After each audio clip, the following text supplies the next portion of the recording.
Hello everyone, welcome back to the channel. I'm Leonardo, this time with a Dauntless video. Now in this Dauntless video, I'm going to address some issues and problems that I feel with Frost Escalation. So why am I showing the Malkaria Escalation? Well, I'm showing the Malkaria Escalation because it's easy. After a certain level, after you reach a certain level of gear, a certain level of amps that help you, you can pretty much do it reasonably easy. You know, you get several buffs like Violent Impact or Malkarian Spite, and several health buffs like Breath of Life. So, you know, it's easy to face the Malkarian when you're at that high level. You know, you can break his tail, you can break his wings, you can win easily.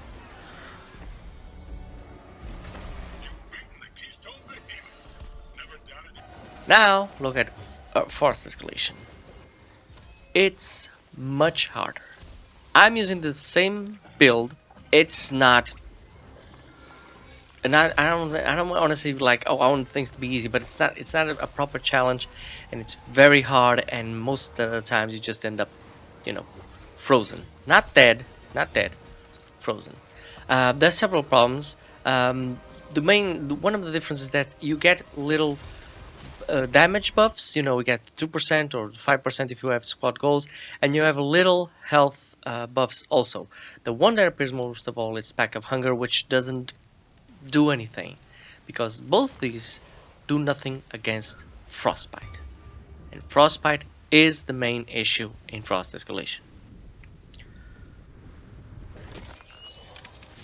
We lost this battle, but not the war. Your airship is inbound. First of all, Frostbite is not working alone. It's working also in tandem with all the other handicaps that you have for each stage. So the anti-freeze Frostbite mechanics are too random. There's many times where I got the yellow sphere, you know, the heat sphere, multiple times, and that's the one I hate the most. But I'll talk to you more about that in ahead. But there's also everything else around it. You know, there's spitters, there's bombers, there's icy touch, there's deadly. There's a bunch of things that just hinder your experience while you're playing this particular escalation.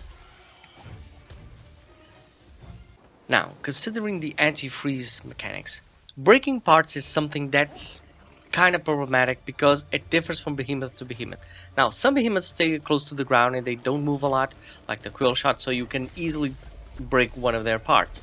But if it's a flying behemoth, or a behemoth that jumps a lot, or if it's like Shroud that, you know, hides itself, or worst of all, Rezakiri, and you don't have a proper weapon or you don't have a proper squad to hit it while it's flying, it's very complicated to decrease Frostbite. You know, you have to wait for a certain time, and while you're waiting, you're getting freeze. So all this is accumulating with everything else. If you get ice touch and you can't even move properly, then that's becomes a really big issue, and you know, you die.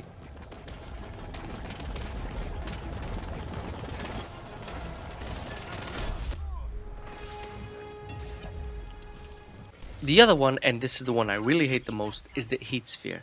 The heat sphere is so small that many times I just miss it. I miss it because I don't see it, or I miss it because I try to hit it and I miss it. There's some kind of problem with the hitbox, or maybe the character weapon or something like that, but it's almost every time I have to do 2 hits to hit it. You know, at the first time it always misses.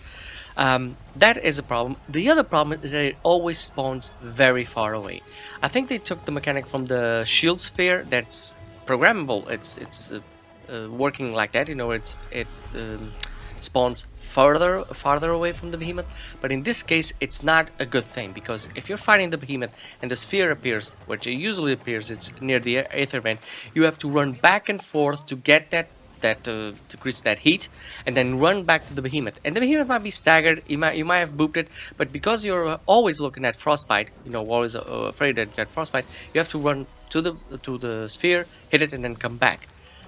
In both these scenarios, you have to run back and forth a lot. Now, if you have the area, you know, the heat area, That's a little bit better. You do have to run back and forth, but once you reach the area, the frostbite decreases considerably. You know, while that area is active, you are always getting that heat, so frostbite is always decreasing. But in this case, in the sphere, or maybe in the break part where you have to go to the ether vent and then go back to break the part, or maybe the behemoth moves a lot and you have to constantly run around him to try and hit that specific spot, it's very problematic, especially if you're trying to do it solo.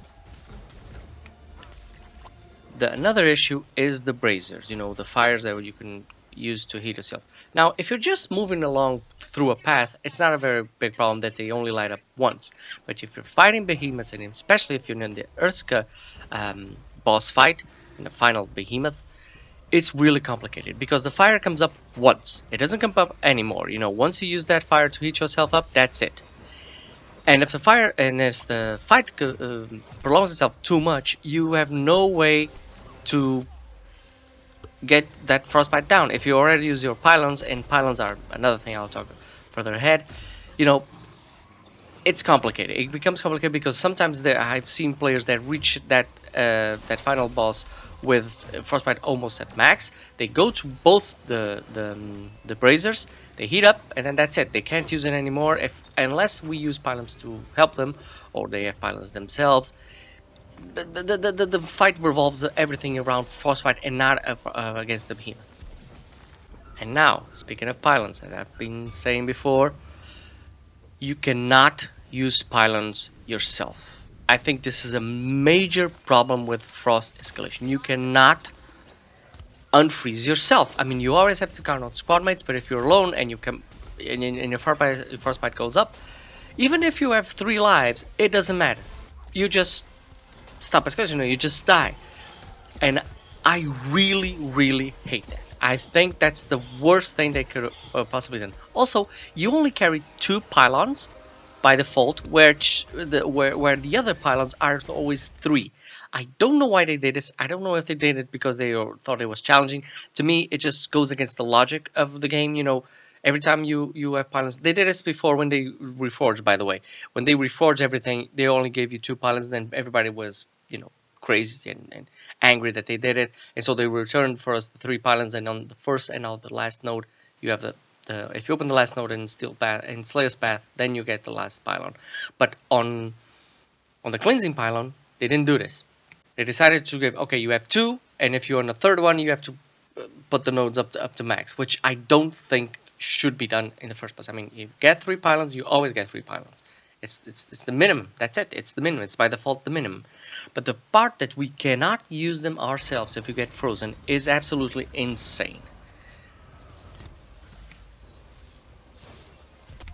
So this is the status of Frost Escalation right now. Can it be done easily and solo? No. Can it be done? Yes, it can be done. But it requires you to use at least warm cell plus 6 and reforge your weapons. I think this was done deliberate so that people would actually reforge their weapons, or else they'll just use the weapons that they have. The problem is this escalation becomes way harder than the others, which if you manage to do this easily, you now trivialize the others.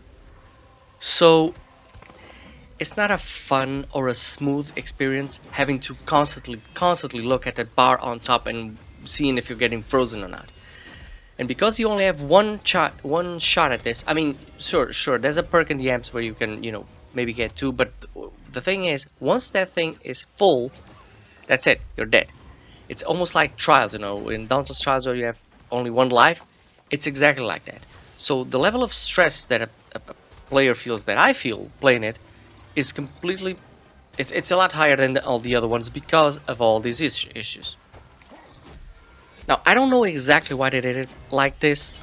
I think they tried it to be a little bit different from the Poison one, the Agorist one, the Agorist Escalation or the Earth Escalation, because in that, Poison would build up slowly. After you leave the area, the Poison will even decrease and disappear, but it will build up slowly and then will decrease your life slowly. This time they wanted to put a little more urgency on it, so once that frostbite is at max, it kills you. But I don't think they should have done that. So if I could make a few suggestions, here's what I would say. First of all, let us use the cleansing pylon ourselves. It doesn't matter if you're frozen. I mean, when we're knocked down, when we're down, we can always use that, the injection to revive ourselves. So why not use the pylon to free ourselves from that freeze? I mean, to heat up that area and free ourselves. I think it's just a simple and logical mechanic. Also, carry 3 pylons instead of just 2. I think these 2 little changes would make everything different from frost escalation. We could, not be all the time looking at the meter. We can just concentrate on the fight, getting the breaks that we need, instead of constantly having to run back and forth to the orb or to the area or to the brazier. And this would improve frost escalation in about 80 and 90%. It would also make them more in line with all the other escalations. If you're a new player and you don't know any better and you choose to do frost escalation first before all the other escalations, well, good luck to you. I mean, I think it will deter other players from playing other escalations, because this one is just so hard with the mechanics so complicated. They will think that the others have the same complicated mechanics, and just they'll probably just find it too hard and not do it. So yeah, this will bring it more in line with the others. If I could add a few things, I would hope that the heat spheres would be bigger and have a bigger hitbox, and also that they spawn near the slayers and not always near the aether vent or on the other side of the arena. The second stage of the frost escalation is really big, and if you have to run around all that lake, I mean, it's really troublesome. I would expect that sphere to be bigger, just to be different than the other, not just in color, and also to have a bigger hitbox, so you can just pass through it quickly, give it one hit, and then come back. The other thing will be for the braziers, the fires at the last boss at the urska, to rekindle themselves. I mean, you use them once, and then after a while, they rekindle themselves, and you can go back again if the fight takes that long. It could be 10 seconds, it could be 20, it could be 30, it could be even a minute. But if you give this chance to players to really, engage with the behemoth as long as they need it, because not everybody's gonna fight it with the top reforged weapon level 20, something like that. They'll be trying to do it with a squad, and it's not the job of the squad to keep to save players from the mechanics of the game. It's the job of the squad to help the squad. And this time they're not only fighting the behemoth, they're also fighting the mechanics and trying to save everybody from completing the escalation. So yeah, these suggestions are just what I think should be done to make this more manageable, more digestible for every player, from top players to middle players. Even these are just my suggestions, and I think everyone would be happy if they got implemented. So this is my video. I hope you enjoyed it. If you did, please like and subscribe. And as always, have a great game, guys. Now, if I could elaborate even further, and this is me being picky, okay? This is now me being picky with my petty perspective, but I'm just blowing it out there. The bonds that you use to combat frostbite are, they're useful if you're a team of 4, which each one does one different thing. But if you're solo, it's a completely different experience. I mean, sure, you can build for stagger and you get stagger and you fight frostbite with stagger. But it's just with stagger. I mean, if you want to do breaks, you have to take another thing that actually does wombs and breaks. If you're going to crit chance, you have to go for crit chance, and so stagger won't do anything and breaks won't do anything. So, it's really complicated to balance all of this if you're just starting or if you're just trying to do it solo. Now, I can do it solo. I have done it solo, okay? But I think it becomes too much like a trial. You have to constantly look at the meter and all that. So I would suggest that if you're doing it solo, one or two things should happen, or maybe it could happen even if you're not playing solo. One of it was to take more than one bond. I mean, if you're playing just with another guy, just 2 players, each one could take 2. If you're playing solo, you can choose 2 or even 4, but I think that that would just overpower everything. So that's just this is just suggestions. It's just an idea. The other one, and this is one I really think they should think about implementing in this escalation, in further ahead, what is it with squads or it's solo, is they have to put a perk that actually fights frostbite. A perk that actually says, okay, if you do damage, frostbite will go down. Like Breath of Life in the Malkarian Escalation. That thing was absolutely amazing because you could just discard Iceborne and take a build, a much stronger build. And when you got Breath of Life, okay, 8% lifesteal, great. If I get damage, I have no problem with this. In Frost Escalation, we don't have that. We don't have any perk that says, okay, you didn't get the right bond, your build is not proper for between the bond and the frostbite, and you're having trouble because either your weapon is low or your gear isn't that high. But you get this perk, and with this perk, you can go all the way to Urska, and you have a chance to fight him. I think this should be done. I think this should help a lot of players. But again, these are just suggestions. I hope you enjoyed it. If you did, please like and subscribe. And as always, have a great game, guys.